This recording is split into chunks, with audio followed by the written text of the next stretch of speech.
Bonjour à tous, bienvenue sur ma chaîne. Je sais que je vous avais promis une vidéo mardi et il se trouve qu'il s'est passé plein de choses entre temps et vous voyez bien que je ne suis pas dans mon décor habituel, je vous avais dit. Alors voilà, je suis chez mes parents à l'île Maurice. Je sais que vous vous attendez à un décor un peu plus exotique quand je vous dis île Maurice, mais j'ai dû tout simplement trouver un petit coin dans mon jardin, pas trop lumineux pour que je puisse quand même ouvrir les yeux. Et puis je vous ai pas fait la vidéo mardi aussi parce que je suis tombée malade et je pense qu'il y a des traces de ce que j'ai chopé dans ma voix. Donc je m'en excuse et on va commencer tout de suite. Mais avant tout, faut que je vous rappelle de vous abonner à ma chaîne. Je mets toutes les semaines une vidéo. Alors voilà, j'ai pas fait de vidéo depuis jeudi dernier et le mois de décembre a commencé entre temps. Qui dit décembre dit bientôt fin de l'année 2016 et début de l'année 2017. Du coup, je me suis dit que j'avais envie de vous faire une vidéo sur les bonnes résolutions et notamment comment tenir les bonnes résolutions. Donc en fait, d'habitude, ce que je fais, c'est qu'en fin d'année, donc le mois de décembre, c'est un mois assez important pour moi parce que j'ai tendance à faire le point sur les choses qui ont été importantes pour moi pendant toute l'année et aussi les choses que j'ai envie de faire l'année prochaine. Donc en général, si vous faites les choses bien, vous écrivez en général vos bonnes résolutions avant que l'année 2017 commence, avant que la nouvelle année commence. Et j'avais envie de voir avec vous en fait la stratégie que j'adopte pour suivre mes bonnes résolutions. Pour être honnête avec vous, j'ai essayé plein de fois cette technique d'écrire mes bonnes résolutions. Ça fait plusieurs années que j'essaye et vraiment cette année c'est la seule année où j'ai réussi et c'est pour ça que j'avais envie de vous en parler. Donc ce qui s'est passé, c'est que toutes les années précédentes, je ne sais pas si vous entendez le son de cloche, ce serait dérangeant. En gros, tout ce qui s'est passé, c'est que toutes les années précédentes en fait, j'écrivais mes résolutions et puis je ne les suivais pas ou sinon j'écrivais mes résolutions et je rangeais le truc quelque part en fait et je le retrouvais vraiment plusieurs semaines après. J'avais un visuel sur mes bonnes résolutions peut-être 3-4 fois par année parce que j'écrivais dans un carnet ou sur une feuille qui traînait et puis au final je ne suivais rien du tout et puis à la fin de l'année j'étais genre ok finalement j'ai peut-être réussi 50% de mes bonnes résolutions, ce qui est un peu con. Donc, je vais vous parler de comment cette année j'ai réussi à suivre mes bonnes résolutions et là j'en suis à 90%, ce qui est plutôt pas mal. C'est d'ailleurs on va dire ce que j'ai fait de mieux jusqu'à présent, comme je vous disais. Donc à savoir, hein, pour moi les bonnes résolutions, c'est pas quelque chose que tu fais juste pour le nouvel an, on peut commencer n'importe quand. C'est juste que le nouvel an en fait, ça représente un moment où il y a beaucoup d'inertie. Donc c'est un moment où tu as beaucoup de changements dans l'air et tu dois capter cette inertie pour changer ta propre vie, pour initier en fait un changement mental qui va du coup impacter ta vie, impacter tes actions. Donc pour rentrer dans le vif du sujet, la première étape pour vraiment créer cette pratique de ces bonnes résolutions, c'est de les écrire, hein. Il n'y a pas de secret à propos de ça, c'est de les écrire quelque part. Donc vous choisissez le support que vous utilisez le plus. Donc ça peut être sur une tablette, sur votre PC, ou les deux, ou sur un papier, voilà, du moment que vous avez tout le temps les yeux là-dessus. Alors la première chose, c'est de choisir en fait les secteurs sur lesquels vous voulez vous améliorer.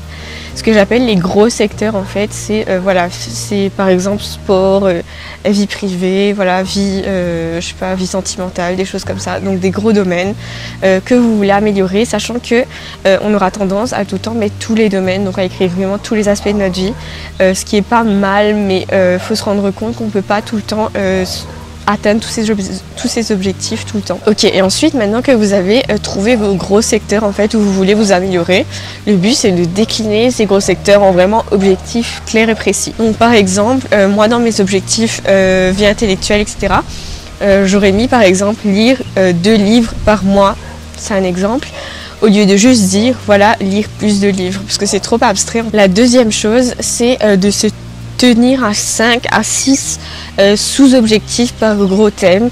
Donc ne pas essayer d'en faire trop parce que pour moi, au-delà de 6 objectifs, ça devient vraiment trop ingérable. Au final, on perd de vue en fait ces gros objectifs principaux et on essaye de remplir ces petits objectifs. Et au final, on est content parce qu'on a rempli des petits objectifs et on a laissé les gros de côté. C'est pas ce que vous voulez d'après moi. Donc alors ensuite, on va parler de la question du format.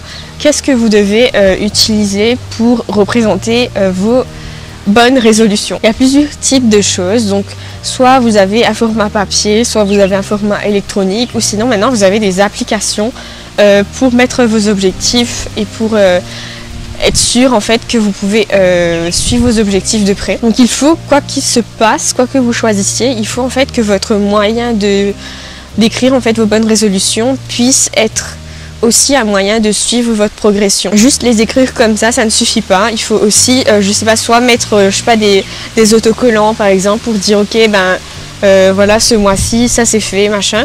Ou sinon, je sais pas, vous écrivez peut-être des petites cases avec 12 mois. Et puis, si vous avez suivi votre objectif pendant ce mois-là, vous cochez. Et puis sinon, vous mettrez une croix en rouge.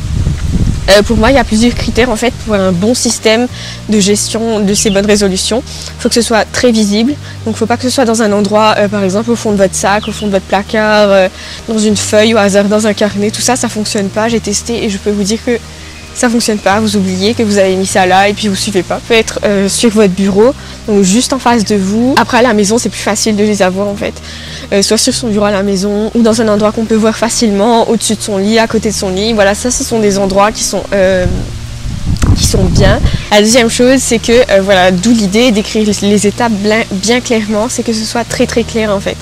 Que vous écriviez pas un objectif un peu flou et puis que vous reveniez 2-3 mois après et que vous-même vous ne compreniez pas ce que c'est. Et puis la dernière chose en fait, c'est que vous écriviez vos objectifs pour que ce soit motivant. Donc en fait, il y a des gens qui font des vision boards, en fait, c'est des tableaux où vous mettez juste des images de ce que vous voulez.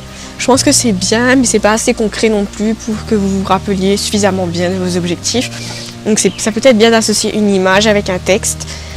Comme ça, vous allez vraiment avoir une vision bien précise. Ensuite, dernière chose, moi j'avais envie de vous montrer la technique que j'ai utilisée et qui m'a pris pas très longtemps. Donc je suis une personne assez visuelle, du coup, j'avais besoin d'un format papier que je puisse avoir de vue tout le temps.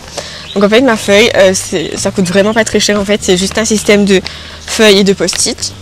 Donc en fait, vous verrez que moi j'ai écrit derrière en fait tous mes objectifs qui sont déclinés.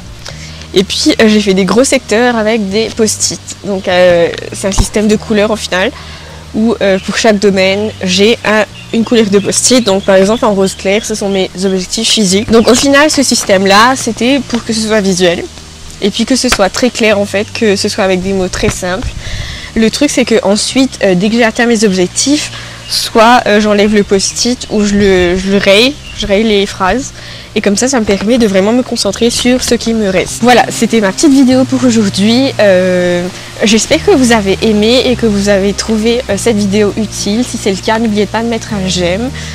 Moi, je suis là pour 1 mois et demi. Donc ça va être comme ça pendant 1 mois et demi, où vous allez me retrouver dans un décor un peu plus estival qu'en France. Moi je vous dis abonnez-vous à ma chaîne si ce n'est pas déjà fait. J'ai l'impression qu'il va vraiment pleuvoir. Sachez que pour le mois de décembre, j'aimerais faire un truc qui soit vraiment axé développement personnel et un petit peu plus par rapport au fait de créer son projet personnel. Pour moi c'est vraiment mon objectif de 2017. C'est de passer à un projet plus personnel. Je vous dis à très bientôt et d'ici là, portez-vous bien.